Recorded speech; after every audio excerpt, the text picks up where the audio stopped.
Greetings and welcome. Today we are going to be comparing our Latin translation to the Greek text to see how well the Latin matches up to the original form of the Bible, at least the closest to the original that we have.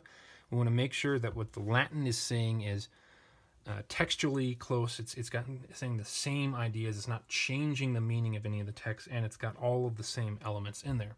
Occasionally, the Latin will include additional elements. Usually, it seems that it does it for clarity. It will usually also just be a repetition of something beforehand, and that's not an issue. That's actually okay. It's not something that translators really should do unless they have to, absolutely have to, and even then, it's very dangerous to do. But our main concern is it have the same meaning? Does it say the same thing? If it does, good. If it doesn't, that's not good. Another thing that we want to take a look for, and usually it's not a big issue, is there a slight change in the way that the words work? Usually it's going to be a tense issue, where the Latin will have present tense when the Greek has aorist or perfect, and vice versa. All right, let's go ahead and get started. In our Greek, verse 1, we've got, and on the day, the third one. So we've got a dative of time, when, with a conjunction. That's how we start. And then in the Latin, we've got, and on third day, die tertio. Since there are no articles in here, we shouldn't worry about the third one.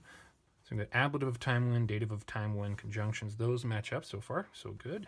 All right, then we've got amos is our nominative subject. And we've got an aorist tense verb happen.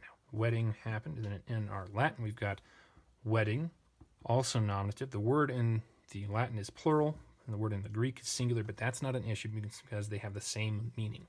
It's just a different way that the words work in and of themselves between the languages. Not an issue there. So facti sunt is perfect tense, and perfect and aorist tense between the two languages are roughly equivalent, so that's the right tense. We have happened, same meaning as that one, so that's good. They're equivalents. Very nice so far. In Cana of Galilee, I spelled this with a K. The official English spelling is actually with a C, so I'm going to correct that. In Cana of Galilee, so far so good. Let's move the page. So they match for the entire first line. That's very, very good. And imperfect was the mother of Jesus there. Good. And imperfect was mother of Jesus there, which is very good. These two match up exactly. So verse 1, perfect. No complaints. It's actually very good. Let's move on to verse 2. But Jesus also was invited. We got an aorist tense, de and kai together.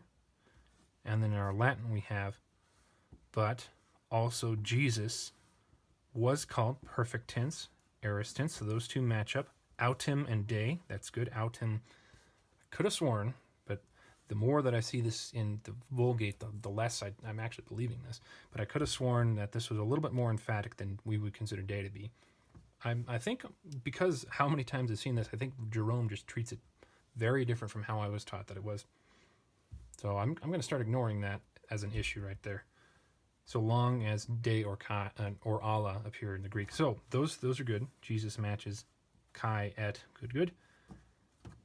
And the disciples of him. We've got a possessive right there, nominative plural. No repetition of eklethe in the plural.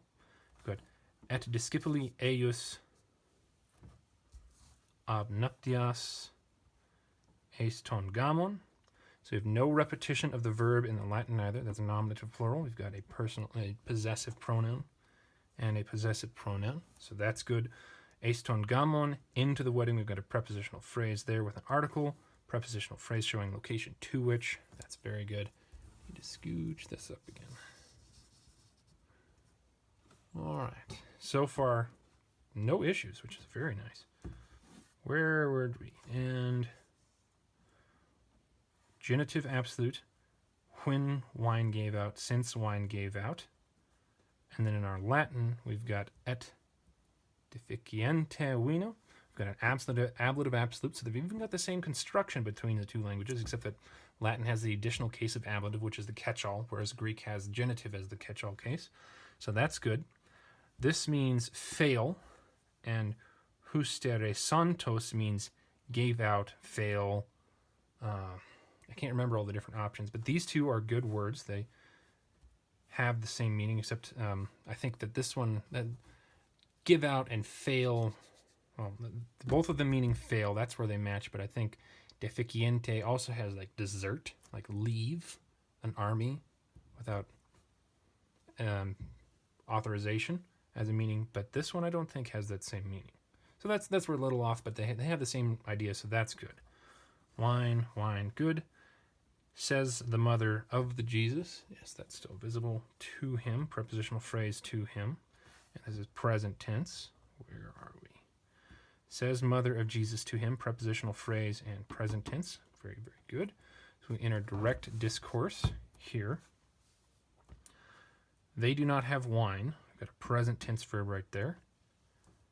They do not have wine. Present tense right there as well. So that's a perfect match still. Let's see. Having a hard time finding where exactly is in the screen. I'm sorry. Moving on. And Jesus says to her, we've got an indirect object and a present tense verb. And Jesus says to her, indirect object, present tense verb, good. What to me and to you, esti doesn't appear in there, but that's normal for Greek. And then gunai as a vocative singular. This is an emphatic personal pronoun. And in our Latin, we've got what to me and to you is woman. So we do have a form of est appearing here in the Latin, which is actually a little bit surprising for me because est is the singular, most unnecessary word in Latin. You can leave it out pretty much whenever you want and things will still make sense. So it's a little bit surprising to find that in there. But it's no change in the meaning. It's actually a clarification on something that the Greek leaves out. So our Latin reader would have something a little bit easier to work with. So that's good. Moliere is vocative, but mihi is not emphatic.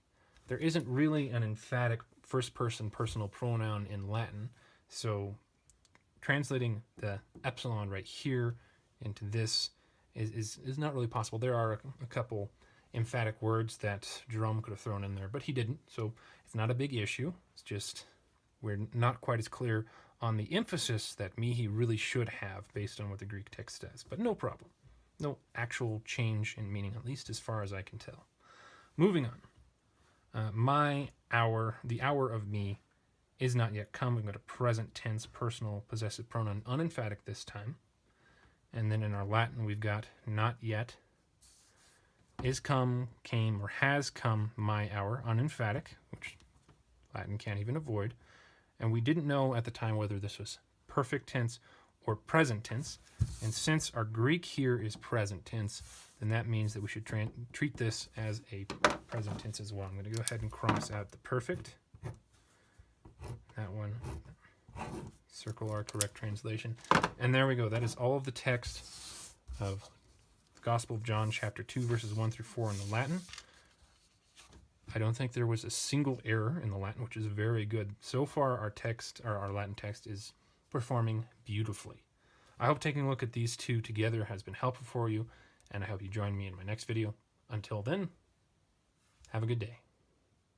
Hey, not asleep yet? That's okay. I've got tons of other videos that are equally sleep-inducing. Check them out. Alternatively, you could take a look at this video over here